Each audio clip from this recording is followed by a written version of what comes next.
Hi, Mr. Gross. I just want to say first, thank you for letting me do this and enabling me to be able to be up north with my family. My laptop's kind of really small, and the room I'm in's really small and dirty, so um, I'm just gonna do it this way and hopefully get the point across. So, here you go.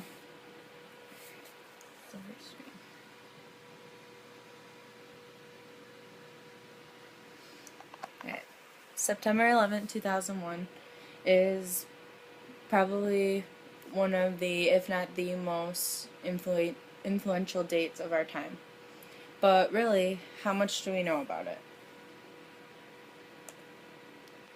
We know about the Twin Towers and how two airplanes crashed into them and caused them to fall at a free fall speed.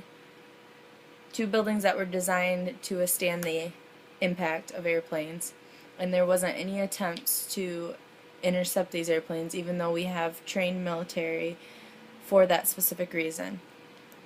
I think it said that they've had over 143 missions over the past 10 years, not failed a single time, and they failed 6 times on September 11th. It's like a little introduction into the conspiracy theory, which is kind of getting blown up right now, becoming a bigger thing.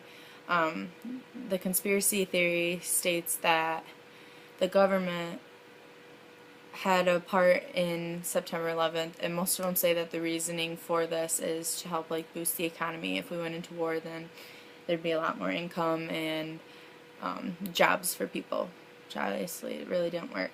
But this has happened in other countries before, so that's why people say this.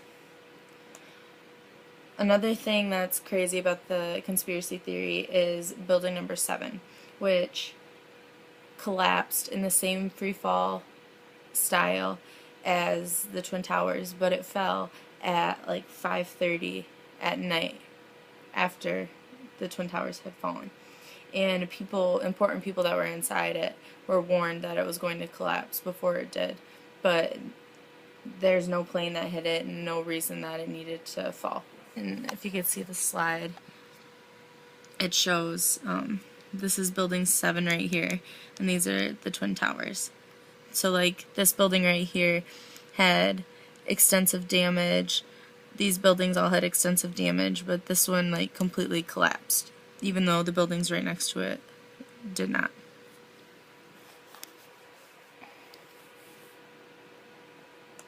And right here I have a video of the building 7 collapsing.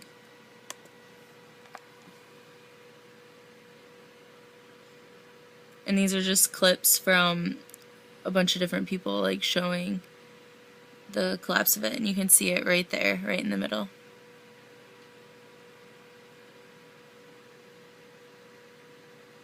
Just free fall like that.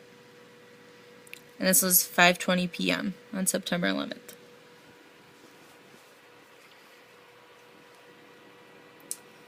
Now, the point of this isn't to try to convince you about the conspiracy theory, because I know it's very controversial. Lots of people believe it, lots of people don't believe it.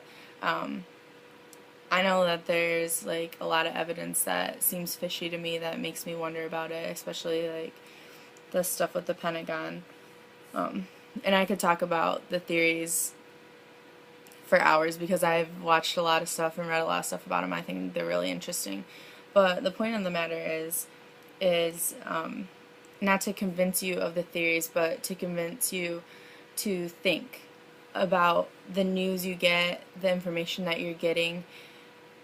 Everything that was put out on this subject is what the news stations wanted to put out.